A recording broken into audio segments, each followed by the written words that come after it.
Hello friends, acquaintances, and enemies of all ages, my name is Combat Bird and this is my review for the game, A Hat in Time. I also wanted to quickly give a huge thank you and welcome all of our new subscribers to the Nest. We are now at over 1,300 subscribers, that's a huge milestone and I couldn't be more appreciative. But with that, let's get into it. A Hat in Time is a 3D action-adventure platforming game developed by Gears for Breakfast. After being successfully funded via Kickstarter back in June of 2013, the game has finally been released just this past October 5th, 2017. You play as the mostly silent protagonist, Hat Kid, whose only wish is to return to her home. However, while passing through the space above a place known as Mafia Town, one of the local mafia demands that she pay a toll for being in their airspace. Hat Kid dismisses this and refuses to pay anything. In retaliation of this, the not-so-bright mafia decides to punch his way into the ship. This causes himself, Hat Kid, and all of the timepieces that she used to fuel her ship to go spiraling down towards the planet below. We follow Hat Kid on her journey to recollect all of the timepieces, meeting many interesting characters along the way. Being a 3D platformer, A Hat in Time follows a pretty standard collect-a-thon type of gameplay we've come to expect from the genre. You go to various worlds to collect something, the timepieces in this case, which in turn unlocks more worlds where you go and do the exact same thing. I'm happy to say that for the most part, A Hat in Time does these things correctly. You have a large number of maneuverability options, including a double jump, dash, belly slide, and so on. This makes it so that the platforming stays fun and doesn't feel exceedingly harsh when you make a mistake. I've also found that this game throws health at you like no other, so the challenge ends up being to not make a bunch of mistakes within a short time frame. I really enjoyed the way the developers pulled this off, as it's very easy to make a platforming game frustrating when you lose progress constantly. There is a small tweak with the checkpoint system I'd change, but I'll get into that a bit further into the video. Throughout the game, you'll collect yarn, which can be used to craft different hats, all with their own unique abilities. This gives a very nice incentive to go out of your way to collect any that you come across without feeling like you're being forced. Hat Kid may also collect badges to put on her hat that give various effects, some being an active use like swinging around using a hookshot, or a passive one like having collectibles be attracted to you. Now this is all, once again, pretty standard stuff for this type of game. But let's talk about the top things A Hat in Time does. I'm sorry, that joke was beneath me.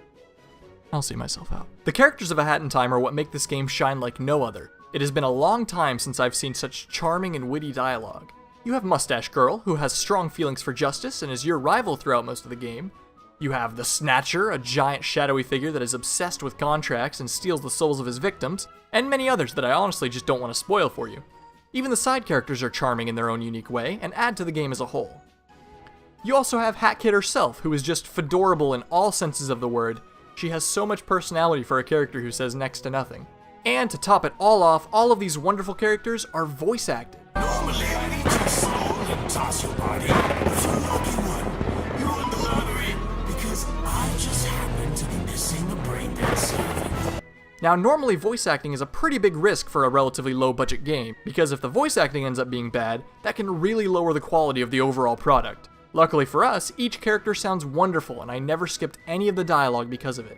Side note, JonTron voices this bird behind the counter, which is amazing. Oh, hey, little chirper. I get it. I don't get it. The visuals are something I won't spend a ton of time on, but there is so much great work here. Everything is bright and rich, making the whole game feel very pleasant to look at. It also uses 2D images for most of the eyes, which is interesting as it isn't something you see too often. And lastly, I want to point out that every single chapter has its own wonderful art, giving you something to look forward to every time you switch. This may be where some people lynch me, but there are simply some flaws in this game that cannot be overlooked. The biggest one being bugs, hitbox issues, or just simple oversights that can impede the gameplay sometimes. Now every now and again, a game has these kind of issues, and perhaps it'll be patched out, but for example, in my experience, if you're ever near terrain and you get into the distance of something that you can hookshot, it will pull you through the terrain. And if you let go, you will be left in the terrain. It was this and various other little issues during my first playthrough that kept popping up. Now, this isn't something I'll dock the game too much for, but it is something that I think needed my attention. The other small issue I have is that the checkpoint system can almost be too lenient. If you fall into a pit or an area that's too far away, the game is helpful by putting you back to a space close to where you fell from. However, if you lose all of your health, you start back at the last checkpoint. Now, that sounds good, but the main problem here is that the checkpoints are so frequent that dying never felt like a punishment, and in some cases, it could even be more convenient just to die. Personally, I'd probably make it so that death resulted in going back to the entrance of the level, like most of these kind of games do, but I could understand both ways. So overall, A Hat in Time hits the mark on the collectathon genre, proving that 3D platformers are not dead, and if you have the right level of charm, humor, and solid gameplay, it can still be an amazing game. I really hope that games like Yooka-Laylee and especially A Hat in Time can give inspiration to other game developers who were originally too afraid to risk making 3D platformers. I personally give A Hat in Time 9 Mafia out of 10. Hey guys, thank you so much for watching the video. Once again, let's give a big welcome to our 1,000+ new subscribers, and as always, I hope you have a wonderful rest of your day. That's all, folks!